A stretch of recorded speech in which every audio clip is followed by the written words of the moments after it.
How to become a great public speaker.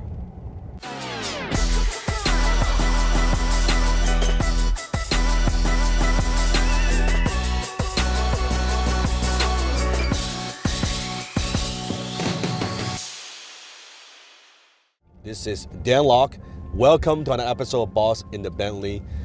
On my way to work, on my way to meeting, I answer your questions. You've got questions, I have answers. Comment below if you want to ask me a question about business, about life, about entrepreneurship and building wealth. Now today I'm going to talk about how to become a great public speaker. And I'm honored a lot of people, they see me as a great public speaker. I've been a TEDx speaker, opening speaker twice in my career. And how do I become a great speaker? Well, first of all, let me take you to early on when I was getting started. Back then when I was going through high school, going through college, during that time in high school, because when I first came to Canada, I couldn't speak a word of English. So English is not my first language. I'm from Hong Kong, and so my first language is Chinese. So I remember when I was going through high school, I had no friends because I was afraid to talk to people. I was the invisible kid sitting in the very back of the classroom. You know what I'm talking about? The kid that where you've gone through a few semesters and you don't even know his name. I was that kid. I would never put up my hand. I would never ask any question, because I was so afraid. I was so afraid to say something stupid. I didn't know how to communicate, didn't know how to express myself. I remember during the English class, one time I had to deliver a speech, a presentation.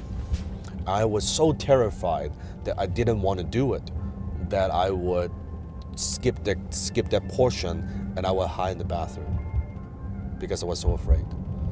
I remember at the time my high school instructor, Miss Fallon, and Miss Fallon afterwards grabbed me and said, "Hey Dan, you got to deliver the speech, because if you don't do it, I can't let you pass the class.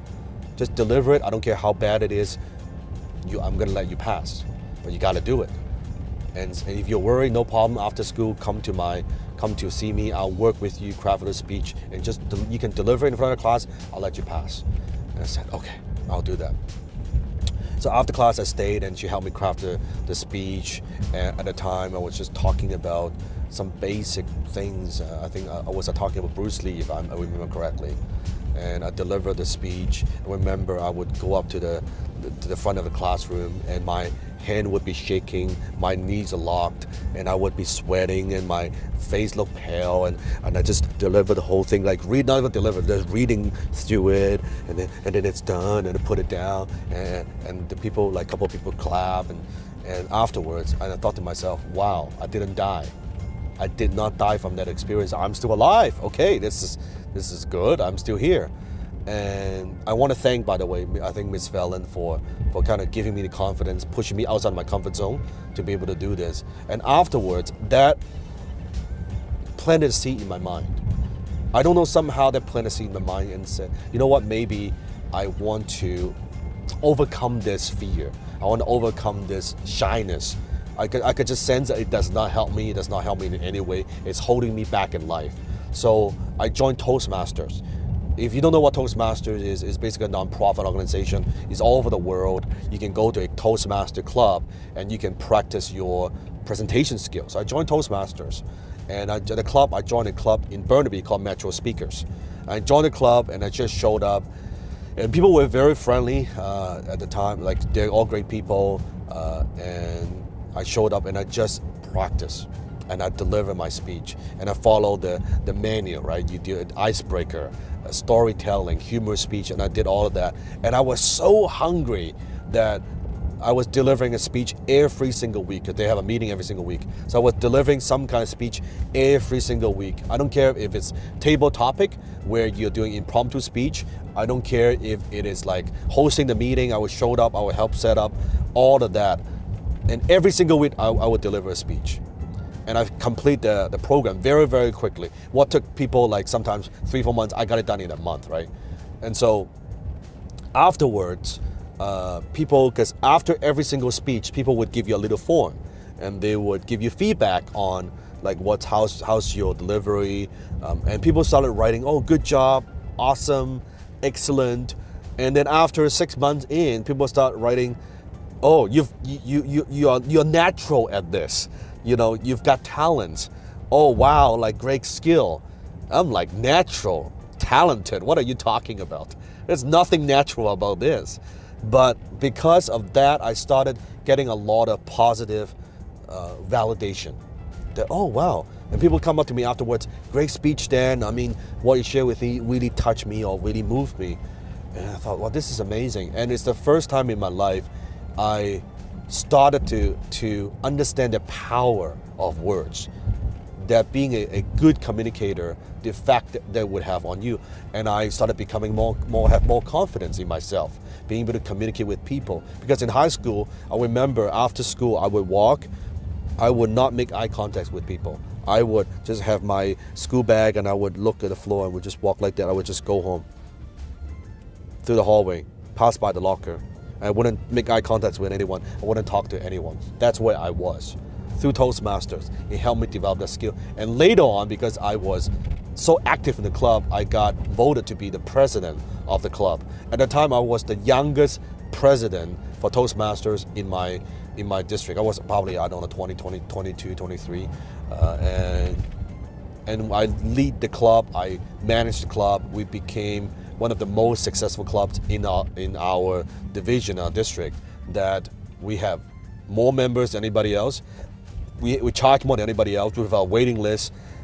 Our club, every time we showed up, like we produced some of the best speakers. We won many more awards than anybody else.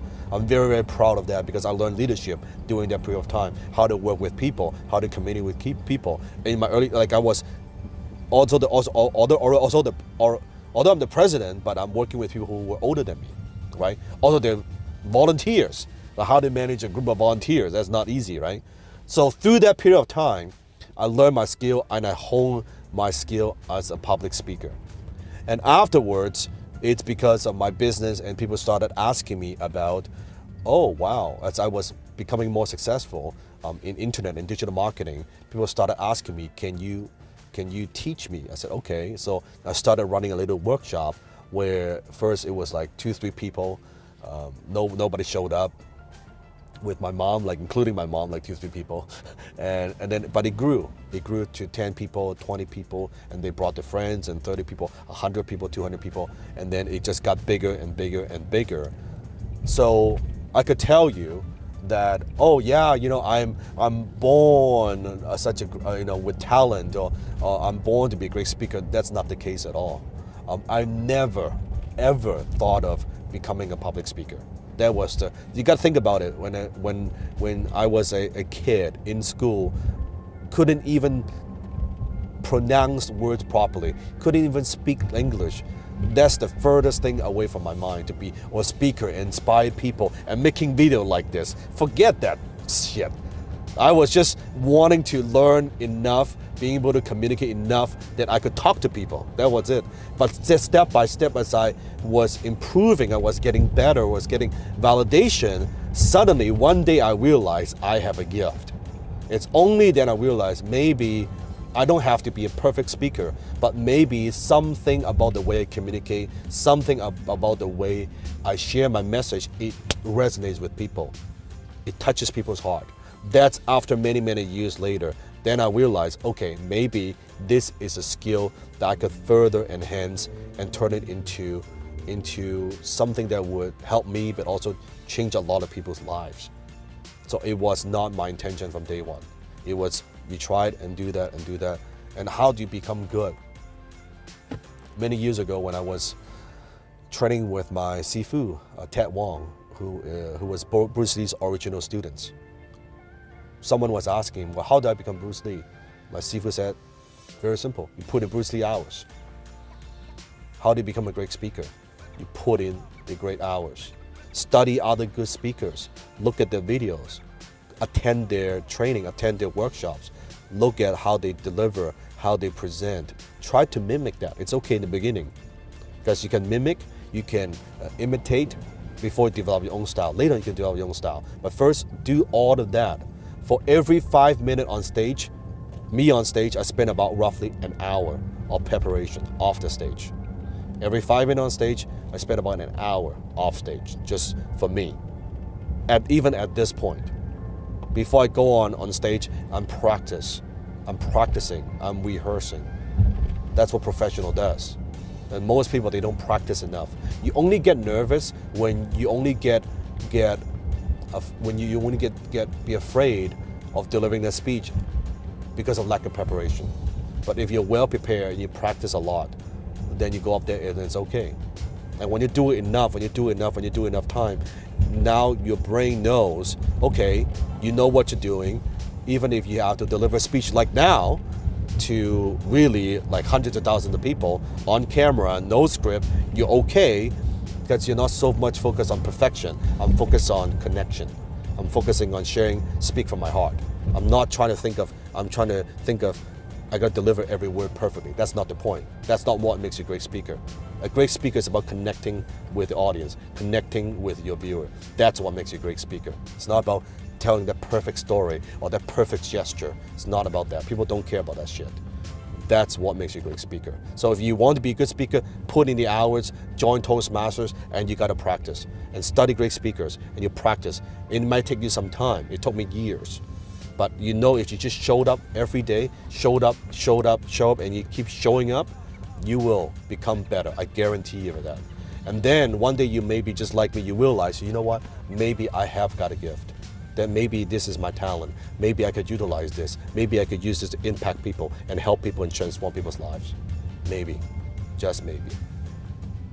So hit the subscribe button below. Turn on notification. I hope that helps you. If you have other speaking questions, maybe the technical question about how to deliver a great speech, how to tell a great story, comment below. Let me know what communication questions you have. I'll take my time and answer the questions in a later day when I go somewhere. And check out the videos on the right side as well. Make sure you check out the new videos that we have. We upload a video for you every single day. Until next time, I'll see you in my belly.